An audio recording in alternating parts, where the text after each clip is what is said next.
அன்புக்குரிய அனைவருக்கும் அஸ்ஸலாமு அலைக்கும் வணக்கம். இன்று எங்களுடைய இந்த யூடியூப் சேனல் ஆரம்பிக்கப்பட்டு ஒரு குறுகிய காலத்துக்குள் மிக அதீதமான வளர்ச்சியினை அடைந்து கொண்டு வருகிறது.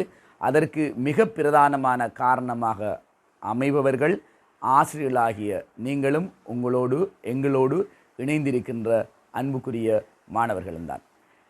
நீங்கள் தொடர்ச்சியாக எங்களுடைய இந்த வீடியோக்களை பார்ப்பதோடு மட்டும் நின்று விடாமல் உங்களுக்கு தெரிந்தவர்களுக்கு நீங்கள் இதனை அறிமுகம் செய்து கொள்ளுங்கள். எங்களுடைய சேனலிலே காணப்படுகின்ற அந்த பெல் பட்டனை நீங்கள் தட்டி உங்களுடைய இந்த சப்ஸ்கிரைப் என்கின்ற விடயத்தை நீங்கள் உறுதி செய்து கொள்ளுங்கள். அதே போன்று எங்களுடைய கொமெண்ட்ஸ் பகுதிக்கு வந்து உங்களுடைய கருத்துக்களை நீங்கள் பதிவிடுங்கள். மேலதிகமாக ஏதாவது விடயங்கள் இடம்பெற வேண்டும் என்று நீங்கள் விரும்பினாலும் அதனையும் தெரிவித்துக் கொள்ளுங்கள் என்கின்ற அன்பான கட்டளையோடு நாங்கள் இன்று உங்களுக்கு தருகின்ற ஒரு முக்கியமான பகுதி இன்குலாபினுடைய அட்டை திங்கள் என்கின்ற ஒரு பகுதியிலே நாம் உங்களை சந்திக்கின்றோம். இந்த இன்குலாப் அவர்கள் இந்த பாடல் பகுதியிலே சொல்ல வருகின்ற இந்த அட்டை திங்கள் என்கின்ற இந்த பாடலானது எவ்வாறு உருவானது என்பதற்கு ஒரு கதை இருக்கிறது. அந்த கதை தான் இன்று நான் உங்களுக்கு முன்வைக்கப் போகின்ற ஒரு சுவாரஸ்யமான விடயமாகும். அந்த காலத்திலே வாழ்ந்த மிக முக்கியமான மன்னர்களிலே ஒருவன் தான் இந்த பாரி என்பவன். பாரி என்பவன் ஒரு குறுநில மன்னனாக சங்க காலத்திலே அடையாளம் செய்யப்பட்ட ஒருவன். தமிழ் அறிவோடு அந்த காலத்திலே வாழ்ந்த மன்னர்களுக்குள்ளே பாரி மன்னனை பற்றி சொல்லுகின்ற போது முல்லைக்கு தேர் கொடுத்தவன் என்கின்ற அடை ஒன்றே பாரி மன்னனுடைய கொடைத்தன்மை சம்பந்தமாக நீங்கள் உணர்ந்து கொள்வதற்கு ஒரு முக்கியமான விடயமாக இருக்கும். அவனுடைய 2 புதல்வர்களாக இருக்கின்ற அங்கவை சங்கவை ஆகிய இருவருக்கும் அந்த அரண்மனைக்கு சென்று கற்பிக்கின்ற ஒரு ஆசிரியராக இருந்தவர் தான் கபிலர். இவ்வாறு கபிலர் தன்னுடைய மாணவர்கள் 2 பேரையும் உருவாக்குவதற்கு அதிகமான சிரமங்களை மேற்கொண்டார் என்பது வேறு விடயம்.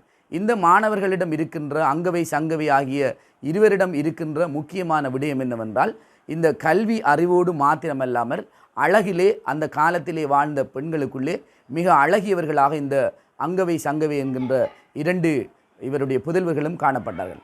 இவ்வாறு இருக்கின்ற போது இந்த சபைக்கு வருகின்ற புலவர்கள் இவர்களை பற்றி வேறு இடங்களுக்கு சென்று வேறு மன்னர்களிடம் சென்று எவ்வாறு பாரியை பற்றி பேசுவார்களோ பாரியை பற்றி பேசுவதோடு மாத்திரம் நின்று விடாமல் அங்கவை சங்கவை ஆகிய இருவருடைய கவி திறன்களை பற்றியும் அவருடைய அழகுகளை பற்றியும் ஏனைய இடங்களிலே இவர்கள் சிலாகிக்க தொடங்கினர். இவ்வாறு ஒரு முறை பாண்டிய மன்னனிடம் அங்கவை சங்கவையை பற்றி கூறிய போது பாண்டிய மன்னனுக்கு இந்த 2 புதல்வர்கள் மீதும் ஆசை வருகிறது.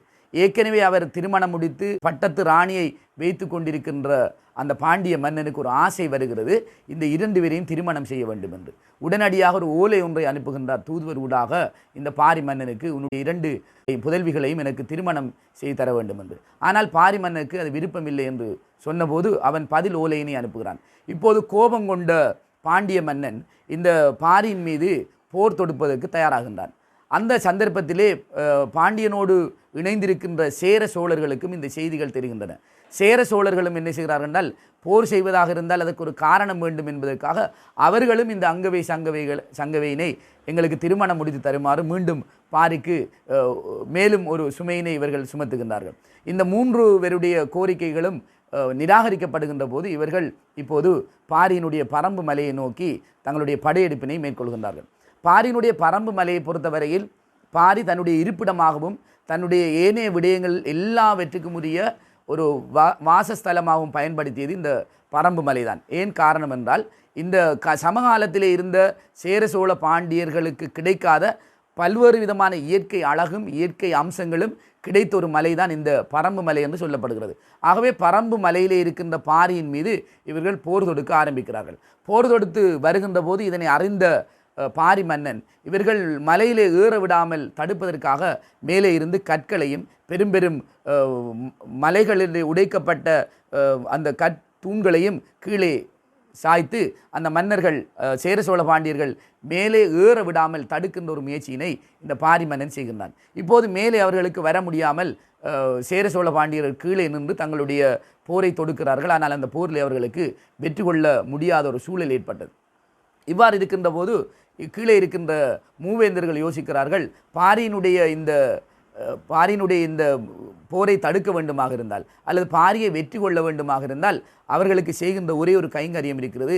மேலே அவர்களுக்கு உணவை செல்ல விடாமல் செய்வோம் என்று எண்ணுகிறார்கள் என்றால் அந்த உணவை மேலுக்கு செல்வதற்கான வழிகளை அவர்கள், அதாவது பொருளாதார தடை என்று இந்த காலத்திலே சொல்வார்கள், அந்த விடயங்களை அவர்கள் உணவு தடையாக அதனை ஏற்படுத்தி விடுகிறார்கள். ஆனால் அங்கே இருக்கிற பாரி மன்னனுடைய மலையை பொறுத்தவரையிலே அங்கே பலாப்பழங்கள் இருக்கின்றன, தேன் இருக்கிறது, வேண்டிய விடயங்களை பெற்றுக்கொள்ளக்கூடிய மிக வளமுள்ள ஒரு மலை.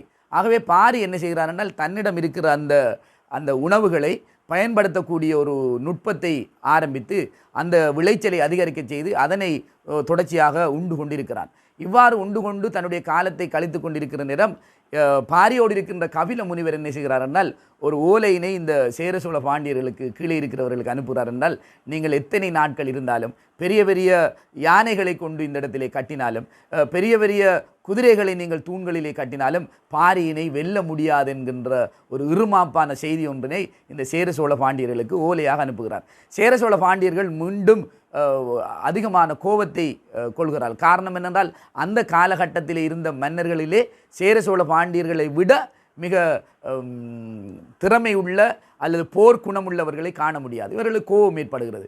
எப்படியாவது பாரியை வெல்ல வேண்டும் என்று கீழே இருந்து கொண்டு அவர்கள் சூழ்ச்சி செய்கிறார்கள். இந்த சந்தர்ப்பத்தில் அவர்கள் காணுகின்ற ஒரு முக்கியமான விடயம் என்றால், பாரியிடம் சென்று வருகின்ற பல புலவர்களுக்கு பாரி மேலே இருந்து கொண்டு அதிகமான கொடையினை வழங்குவதை இவர்கள் அறிகிறார்கள். அப்போ அறிந்தபோது இவர்களுக்கு ஒரு ஐடியா வருகிறது என்றால், எப்படி அவர்களை வெற்றி கொள்ள வேண்டும் என்பதற்காக நிகழ்ந்தால், இந்த பிரதேசத்தில் இருந்த மிக முக்கியமான ஒரு பாணன் இருந்தால், யாழை வாசிப்பதிலே சிறந்தவர்களை அந்த காலத்திலே பாணர் என்று சொல்வார்கள்.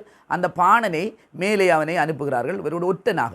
அந்த பாணன் போய் நிற்கிறான் என்றால் அங்கே இருந்து பாரியோடு பழகுகின்றான். பழகி அவனுக்கு இந்த யாழை வாசிக்கின்ற போது பாரிக்கு அந்த யாழினுடைய இசை பிடிக்கிறது.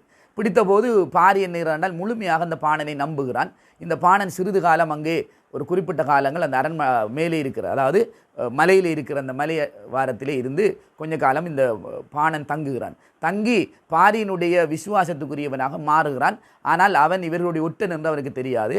அப்படி வாழ்ந்து கொண்டு வருகின்ற போது ஒரு தரம், இது ஒரு குறிப்பிட்ட காலங்கள் கழிகின்றன, ஒரு முறை பாரி மன்னனை அழைக்கிறான். பாரி மன்னனை, நாங்கள் வெளியிலே சென்று மலை வளங்களை பார்த்து விட்டு வருவோம் என்று அழைக்கிறான். அப்போது பாரி மன்னன் சொல்கிறான், கீழே சேர சோழ பாண்டியர்கள் நிற்கிறார்கள் என்று சொன்னபோது, சேர சோழ பாண்டியர்களுக்கு தெரியாத ஒரு வழியினூடாகத்தான் நான் வந்தேன், அந்த வழியினூடாக சென்று நாங்கள் மலை வளத்தை பார்த்து வரலாம் என்று சொல்கிறார். ஆகவே மன்னனுக்கும் அதிகமாக மலையில் இருந்ததனால் போர் அடித்து விட்டது.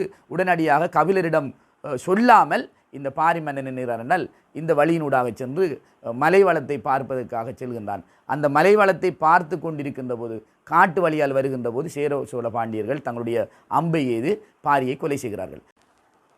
இந்த பாரி மன்னனுடைய இறப்பினை கேள்விவிட்ட கபிலர் அந்த இடத்துக்கு வருகிறார். கபிலரை பொறுத்தவரையில் எவ்வாறு பாரியினுடைய புதல்வர்களை பாரி தன்னுடைய புதல்விகளாக நினைத்து அவர்களோடு எவ்வாறு அன்பாக பழகினாரோ, தன்னுடைய குழந்தையாக வளர்த்தாரோ, அதே போன்று கபிலரும் இவர்கள் மீது அன்பு கொண்டிருந்தார். எனவே இந்த பாரியினுடைய இறப்பினை தாங்க முடியாமல் இருக்கின்ற 2 குழந்தைகளையும் எடுத்துக்கொண்டு இந்த மலை பிரதேசத்திலிருந்து அவர் இடம்பெறுகிறார். இடம்பெயர்ந்து இவர்களை எங்கேயாவது ஒரு இடத்திலே ஒப்படைக்க வேண்டும் என்பதற்காக அந்த பிரதேசத்தில் இருந்த தனக்கு தெரிந்த, கபிலருக்கு தெரிந்த ஒரு வசதி படைத்தவர்களிடம் இவருடைய ஒப்படைத்து விட்டு இவர் மலை அடிவாரத்திலே சிறிது காலம் வாழ்ந்து உணவில்லாமல் இருந்ததாக சொல்லப்படும். இதற்கு இடையிலே நடந்த ஒரு சம்பவம் என்னென்றால், இந்த கபிலர் இந்த பிள்ளைகளுக்கு திருமணம் முடித்து கொடுக்க வேண்டும் என்பதற்கான அதீதமான முயற்சியினை மேற்கொண்டு அந்த பிரதேசத்திலே வாழ்ந்த சிற்றரசர்களிடம் சென்று இந்த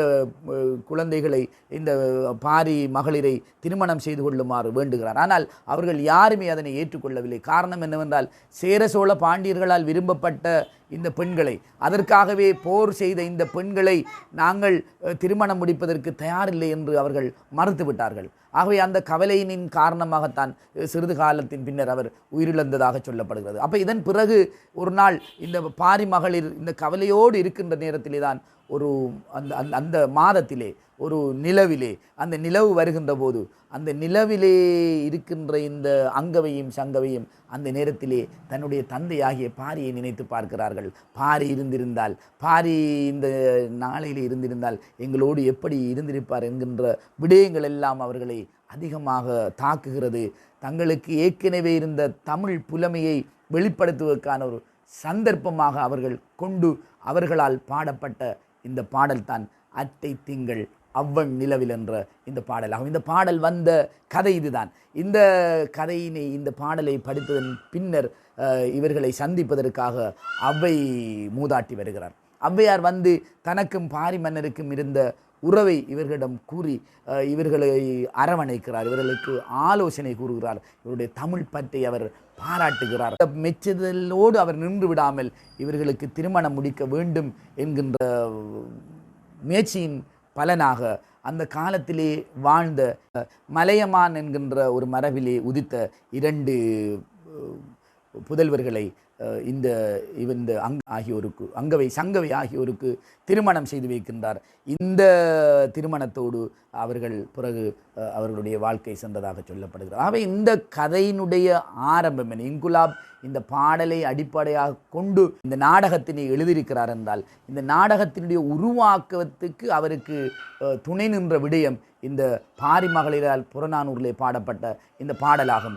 இந்த பாடல் உருவான கதை இதுதான் என்கின்ற விடயத்தை மாத்திரம் இந்த இடத்திலே பதிவு செய்து கொண்டு, அடுத்ததாக நாங்கள் பார்க்க போகின்ற விடயம் என்னவென்றால், இந்த இன்குலாப் இந்த பாடலை வைத்துக்கொண்டு எவ்வாறு இந்த நாடகத்தை உருவாக்கினார் என்கின்ற விடயத்தையும், இந்த நாடகத்தினுடைய சிறப்புகளை நாங்கள் பார்க்க போகிறோம்.